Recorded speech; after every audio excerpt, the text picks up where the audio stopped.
नमस्ते। आज हम एक बहुत ही दिलचस्प पहेली सुलझाने वाले हैं। एक ऐसी पहेली जो इतिहास, खेल और विज्ञान तीनों को एक साथ ले आती है। तो चलिए शुरू करें। जरा सोचकर देखिए, एक 19वीं सदी की समाज सुधारक, एक मॉडर्न क्रिकेट स्टार और एक रॉकेट साइंटिस्ट, मतलब तीन एकदम अलग दुनियाएं, अलग अलग जमाने। भला इनमें क्या कॉमन हो सकता है?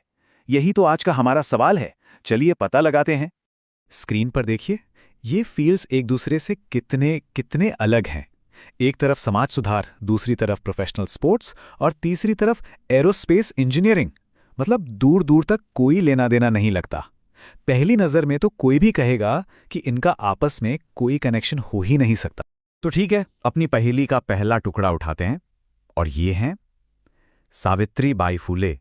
एक ऐसा नाम जिसे भारतीय इतिहास में बहुत ही सम्मान के साथ याद किया जाता है। इस लाइन पर गौर कीजिए, आधुनिक भारत की पहली महिला शिक्षिका। सोचिए जरा, हम बात कर रहे हैं 19वीं सदी के भारत की। उस दौर में जब लड़कियों की पढ़ाई एक सपने जैसा था, तब यह सिर्फ एक टाइटल नहीं था, ये अपने आप में एक क्रांति थी, एक नए दौर की शुरुआत।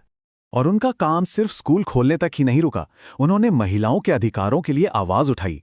उन्हें भारत के फेमिनिस्ट मूवमेंट का पायनियर माना जाता है। उन्होंने जाति और लिंग के आधार पर जो भेदभाव था, उसे खत्म करने के लिए बहुत संघर्ष किया। ये 2 तारीखें, ये उनकी लेगेसी की कहानी बताती हैं। 1848 में उन्होंने अपने पति ज्योतिबा फुले के साथ मिलकर पुणे में लड़कियों के लिए देश का पहला स्कूल खोला।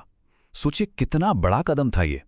और फिर 1873 में उन्होंने सत्यशोधक समाज की सह स्थापना की, एक ऐसा समाज जो सच्चाई और बराबरी की बात करता था।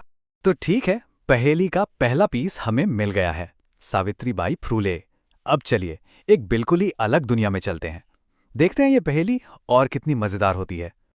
और अब सीधा चलते हैं क्रिकेट के मैदान पर। हमारे दूसरे पायनियर हैं इंडियन क्रिकेट के एक जबरदस्त फास्ट बॉलर चेतन शर्मा। और ये देखिए, एक ऐसा रिकॉर्ड जो क्रिकेट हिस्ट्री में हमेशा के लिए अमर हो गया। चेतन शर्मा वर्ल्ड कप में हैट्रिक लेने वाले पहले, जी हां, पहले बॉलर बने। ये कमाल हुआ था 1987 के वर्ल्ड कप में न्यूजीलैंड के खिलाफ। उस एक पल ने पूरे देश को जश्न मनाने का मौका दे दिया था। पर बात सिर्फ वर्ल्ड कप हैट्रिक की नहीं है। वो ओडीआई फॉर्मेट में हैट्रिक लेने वाले पहले भारतीय गेंदबाज भी थे। और तो और 1985 में जो world championship of cricket Bharat ने जीती थी, उस टीम का भी वो एक बहुत जरूरी हिस्सा थे। वाकई अपने टाइम के एक बड़े हीरो थे वो। तो अब हमारे पास कौन है? एक समाज सुधारक और एक क्रिकेट चैंपियन। पहेली तो और भी पेचीदा होती जा रही है ना? चलिए अब मिलते हैं हमारी इस कहानी के आखिरी पायोनियर से। और अब हम एंटर कर रहे हैं साइंस और टेक्नोलॉजी की दुनिया में। हमारे तीसरे पायनियर हैं महान वैज्ञानिक सतीश धवन।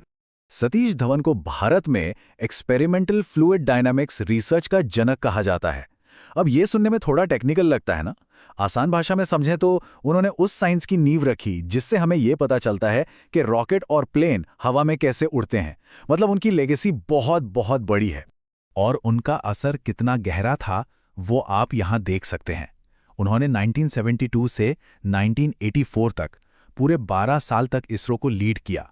और उन्हीं के दौर में भारत के स्पेस प्रोग्राम ने असल में ऊंची उड़ान भरी और दुनिया में अपनी पहचान बनाई। तो अब हमारे पास 3 कमाल की शख्सियतें हैं, एक शिक्षाविद, एक खिलाड़ी और एक वैज्ञानिक। तीनों अपने अपने फील्ड के लेजेंड्स। अब वक्त आ गया है उस कनेक्शन को जानने का, उस राज से पर्दा उठाने का जो इन तीनों को जोड़ता है। तो चलिए अब उस सवाल का जवाब देखते हैं जिसके साथ हमने ये पूरी कहानी शुरू की थी। और जवाब है एक तारीख। जी हां, एक कॉमन डेट। देखिए, सावित्रीबाई फुले का जन्म हुआ 3 जनवरी 1831 को, चेतन शर्मा का जन्म हुआ 3 जनवरी 1966 को और सतीश धवन का निधन हुआ 3 जनवरी 2002 को। है ना कमाल? एक ही तारीख 3 जनवरी जो इन तीनों को एक साथ जोड़ती है। इस टेबल में आप इस कनेक्शन को और भी साफ साफ देख सकते हैं। सावित्रीबाई फुले और चेतन शर्मा दोनों का जन्मदिन है 3 जनवरी को, और सतीश धवन के लिए यही तारीख उनकी पुण्यतिथि है। मतलब एक ही दिन जन्म और मृत्यु के जरिए इन 3 महान हस्तियों को एक दूसरे से जोड़ देता है। तो ये सिर्फ एक इत्तेफाक नहीं है ना? ये जो कॉमन डेट है, ये एक सिंबल बन जाती है उस पायोनियरिंग स्पिरिट का जो किसी एक फील्ड या एक ज़माने में बंधी नहीं रहती। ये उन लोगों की कहानी है जो दूसरों के लिए नए रास्ते बनाते हैं। सोचिए तो, तीनों ने अपने अपने तरीके से कुछ नया किया, कुछ ऐसा जो पहले नहीं हुआ था। एक ने क्लासरूम में क्रांति ला दी, दूसरे ने क्रिकेट पिच पर इतिहास रच दिया और तीसरे ने भारत को अंतरिक्ष तक पहुंचाया। इनके मैदान अलग थे, लेकिन जज्बा एक ही था, लीग से हटकर कुछ बड़ा करने का। तो आखिर में ये कहानी हमें एक बड़े सवाल के साथ छोड़ जाती है कि एक पायनियर या अग्रदूत होने का असल मतलब क्या है। क्या सिर्फ कुछ पहला कर देना ही काफी है, या फिर इसका असली मतलब वो रास्ता बनाना है जिस पर आने वाली पीढ़ियां आगे बढ़ सकें? इस पर सोचिएगा जरूर।